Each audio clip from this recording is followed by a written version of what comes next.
今回はエラマン編9キャラのティア表と引いておきたいおすすめキャラを解説です。まずはティア表の順にそれぞれのキャラを紹介していきます。まずはシャナズです。トップクラスの火力を持つ範囲アタッカーです。攻撃だけでなく遠距離からのノックバックや味方との位置入れ替えなどサポートもこなせる万能キャラです。オート操作での性能も高くどこにでも連れて行けるため汎用性抜群のティア0評価です。続いてシャムスです。単体火力はトップクラスで主にランキング戦向けのキャラになります。注意点が2つあります。1つ目は解放バフがないと使い勝手が落ちることです。シャムス単体の評価はティア1程度になるためルカマールやヘシアンとのセット運用が基本になります。2つ目は活躍できる場所が局所的であることです。単体火力が生きるステージではティア0の活躍をしますが逆境やレードで適正ステージが来ないとエストラのように出番がないまま腐る可能性もあります。クリア目的であればトリスタなどで代用できるため必須キャラではありません。続いてルカマール、アタッカーとサポートを兼ね備えており主に単体攻撃を得意とします。エラマン陣営の味方を強化するオーラや解放バフを配れるためエラマン編成の核となるキャラです。また敵のステータスを下げる虚弱の付与もでき単体でも十分に活躍できる自己完結した強さを持っています。次はヘシアン、クリティカル支援や範囲回復ができるサポーターでエラマン陣営に欠かせない解放バフも持っています。現状の強さはティア 0.5 ほどですが今後のルチア編でユーリアというサポーターが登場すると純粋なサポート性能ではティア1に落ちるかもしれません。ユーリアはターイルの素早さアップ、ココアのクリティカルアップ、エダのダメージアップや箱召喚といった能力の一部引き継いだような性能をしています。しかしヘシアンには敵の回復効果を反転させてダメージにしたり敵のエネルギーを奪うといった独自の強みがあります。こういったギミックが刺さる高難易度ステージでは優先度が高くなります。続いてセレナ、範囲アタッカー兼サポーターで性能や使い勝手はグロリアに似ています。グロリアの上位互換のようなキャラですがすでに強力なキャラが揃っている人にとっては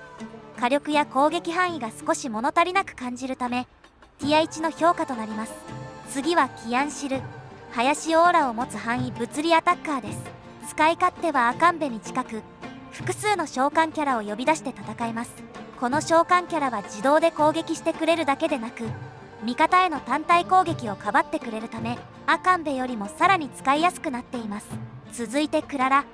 漂白者陣営のオーラを持つタンクキャラです。行動開始時に周囲の味方にシールドを貼ったり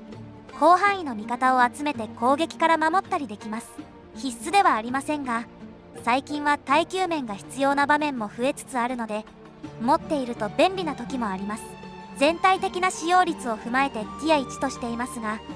タンクとしての純粋な性能はティア 0.5 クラスの強さがあります。次はプーチルンルン、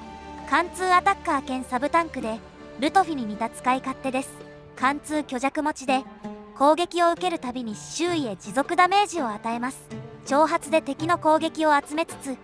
ダメージ軽減や回避もできるため耐久力もそれなりに持っています。最後にイェガーネ、一体の召喚キャラを刺激して戦う単体魔法アタッカーです。火力は悪くないのですが単体攻撃という点ではシャムスやトリスタなどで代用できるため現状は少し出番が少なめです。ただ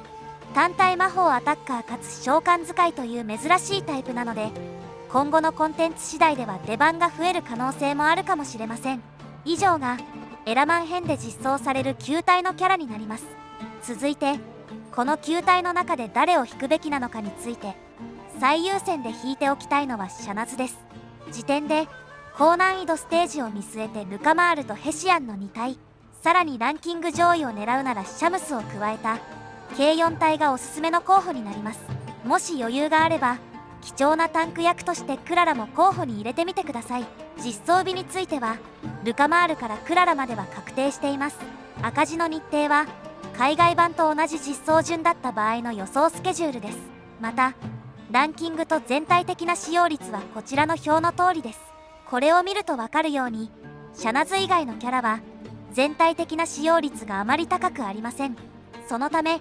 エラマン編は主に高難易度向けのキャラがほとんどです。続いて目的別に分けるとこのようになります。海外版の逆境3回目と4回目でランキング1桁台で使用されたパーティー編成はこんな感じです。シャナズ実装前の3回目ではルカマールとシャムスが活躍しています。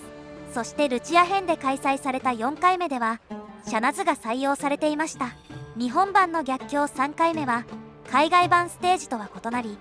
オリジナルのボンバーステージとベラの大砲ステージでした。そのため海外版と同じステージが来るかは分かりません。個人的な予想としては、もし同じステージが来るとしたら3回目はレード方式のダメージ勝負、4回目は最短クリアという感じで、海外版とはスコアの集計方法を変えてくるのではないかと考えています。ただ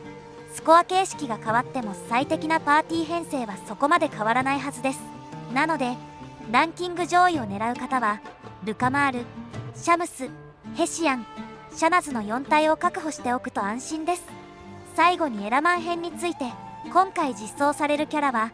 シャナズ以外は主に高難易度向けがほとんどです。そのためランキングにそこまでこだわらないのであれば、見た目が好きなキャラを引いたり、次のルチア編に向けて石を温存するのも良いかと思います。最近は耐久力が求められる場面も増えてきているので、